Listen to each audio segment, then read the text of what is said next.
de com tanto atenção para turismo, inversão em turismo continuamente.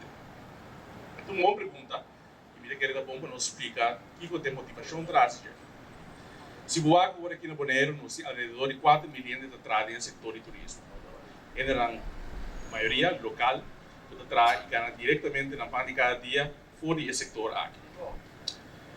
Nós enfocamos agora aqui, no último ano, não somente para trazer mais turistas no Bonaire, mas para nós porque o desenvolvimento e trazer turistas não gasta mais aqui na área.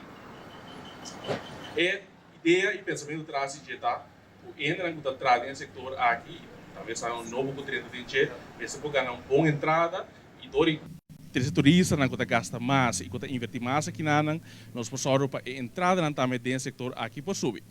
Então, essa é a razão de como nós está pondo enfoque de a área aqui. Para o próximo ano, nós temos algum ponto em que nós vamos poner atenção de nós vamos poner atenção de formação de gente, me explico um pouquinho mais, se você é aqui. Também nós vamos poner enfoque mais para melhorar o sítio turístico, área público, para ser na nível, para nossa comunidade completa para gostar de dizer, mas também para turistas no momento de visitar nossa isla. Também nós vamos poner atenção para comprar área de valor histórico grande para nossa isla back.